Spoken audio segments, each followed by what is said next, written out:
Alright.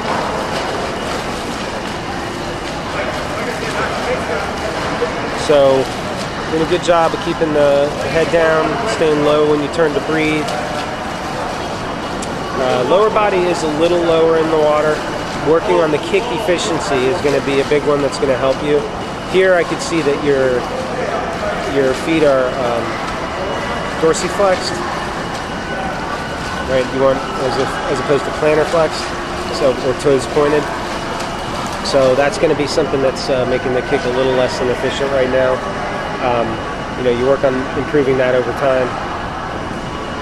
Foot cramp? Oh, I'm sorry.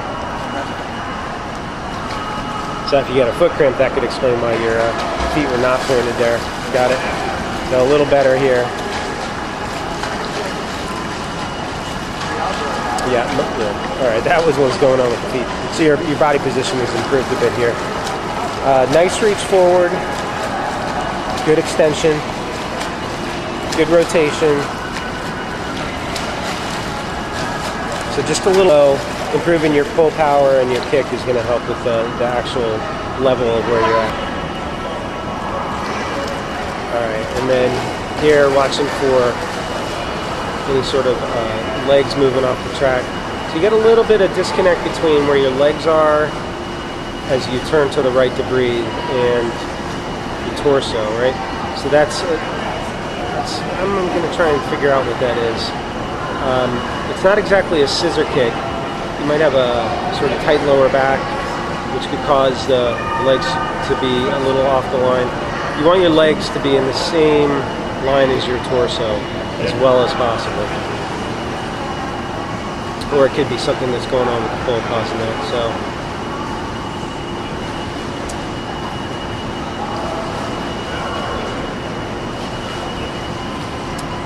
The points you're reaching to look very good. Reaching right in front of your shoulder. Your rotation is good. So I'm going to say that the leg thing is just a little bit of lower back tightness. Right, and underwater, mostly a straight arm kind of pull with a little bit of the elbow leading the stroke back. There's some freeze frames at the end of the film here, or still frames, so you can see a slower progression of what your stroke looks like. But if you recall the discussion, you're pretty much a straight arm style right now, and you want to get closer and closer to the high elbow or vertical forearm. Yeah, your legs are a little low. As your speed increases, that's going to help. As the kick efficiency improves, that's going to help. You're not lifting your head up to breathe, so that's not the issue. You probably just have like a denser body type, you know, is really what it boils down to. The faster you get, the more you plane up like a boat.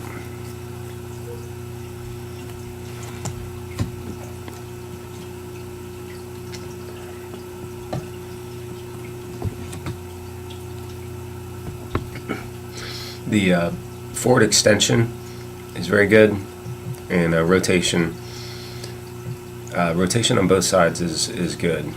So like I was saying, you know, you're reaching right in front of your shoulder, and you're reaching out pretty far. So that's a big part of the stroke.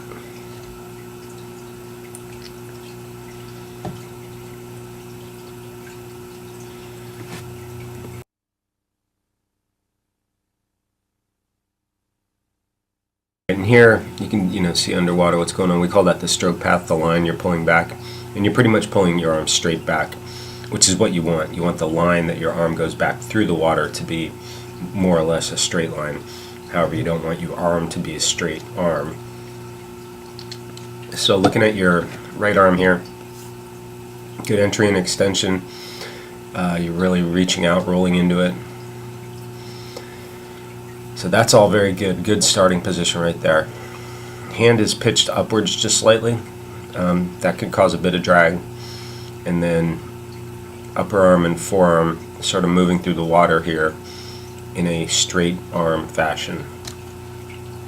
So what you would want to see is a little bit of the elbow rotated out towards us, and then that hand and forearm go vertical earlier in the stroke than where they are here, right? So you're vertical here.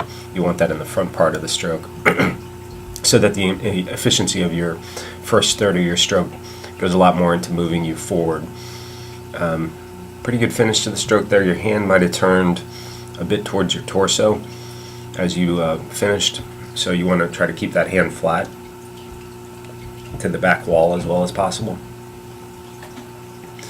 Alright, and then good reach over here, pretty good extension, good rotation, no problems. And then also a very straight arm style of pull. So, you know, through these frames as we're going, you'd want the forearm to be vertical. You do that with that internal shoulder rotation after extending. Hand may be turned slightly towards your torso again here, so you're giving up a little bit of the push ability with the hand. So you want that hand palm to the back wall throughout the majority of the stroke. Hope that all helps.